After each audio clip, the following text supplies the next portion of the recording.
Hey guys, this is Filipino and this is my job, my life. So my story begins in the city of Pampanga in the Philippines on June 13th, 1883. My parents left when I was really young, so I don't remember them too well. But ever since I was born, I was taken care of by my grandma. My grandma was a slim lady, but she had a massive love for food and would stuff me whenever she had the chance. So I became a really fat kid. One of her favorite dishes to make though was sisig, a pouleton, street food, made of chopped up bits of pork face mixed with pig brains, chicken liver, and grilled up, served on a sizzling plate. Yeah, at first it sounds like something getting ready to be puked out of, but it's actually one of the best foods out there. At least I think so. Little did I know my love for sisig would eventually lead me to my dream of becoming a successful chef. But way before that dream would ever come true, I had to live through one of the most tragic moments in the Philippines.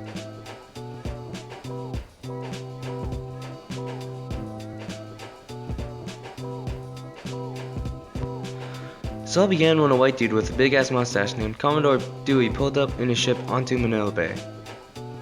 At first it seemed okay because the Americans drove out the rough Spanish rule of our country, but the reality was that they got through them just to get to us. The Americans had secretly bought the Philippines at the Treaty of Paris without telling the Philippines, which made our president, Emilio Aguinaldo, pretty pissed off. A war broke out between the two countries. The war was devastating on both sides. Millions of lives were lost during the battles. Not just soldiers, but many civilians died as well, and the Americans showed little mercy when burning down our villages. I was too young to fight, so I went into hiding and waited until the horror finally passed. The war finished in 1902, and the US forces took over the Philippines.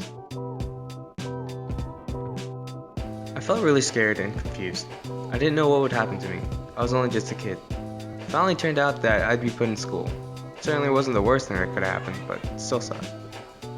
I was sat at this small wooden shelter near my home in Pampanga. My first teacher was this angry soldier man.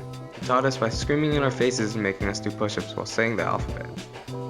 He made me sing the Star Spangled Banner about 20 times because I couldn't get the lyrics right.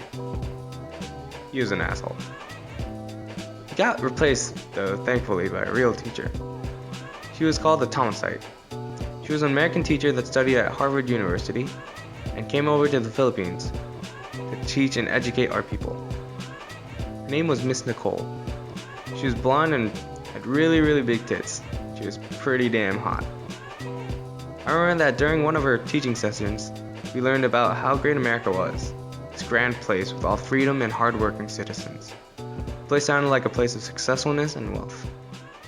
I immediately wanted to go there. I raised my hand in class and told Miss Nicole I wanted to move to America. She smiled at me and told me that was a great idea. I was so excited. But as I walked out of the classroom, I saw Miss Nicole standing behind the building. I creeped over to say hi, and I saw her laughing with some other Thomasites. I overheard her saying, "Haha, one of those savages wants to go to America." I never felt so low in my life. Here these people were coming over here to educate me and help me learn, but they never even saw me as an equal person. I made up my mind to go to America, prove bitch Nicole wrong someday. The opportunity came when Hawaii began to recruit workers in the Philippines for their sugar plantations, so I jumped on a ship and headed over to Hawaii.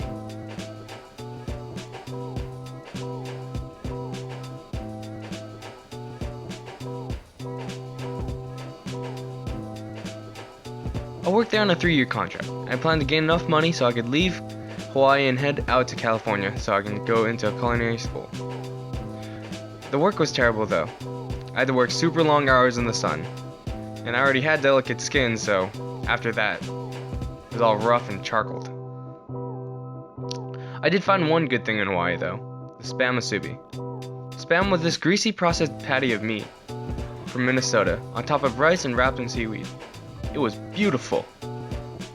I finally flew over to UCLA in America once I finished working in Hawaii.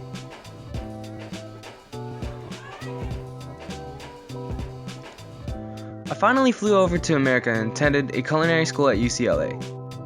There, I studied my skills as a chef and trained hard and partied a lot.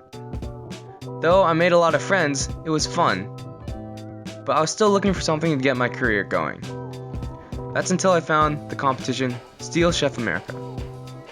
It was a popular competition show with two ginormous kitchens and this Asian dude that would always scream whenever the contest started. I was challenged by this American chef named Bobby Flay. He had curly hair and seemed a little bit douchey. It was a bit intimidating at first, but I stayed confident. The secret theme was to make a dish combining an American food with a food from the Philippines. I thought about my favorite dish when I was younger in the Philippines. My grandma would always make me the sisig. And then I thought about the time I had spent in Hawaii when I was working. In popped into my head making a fusion of both foods, a sisig spam musubi.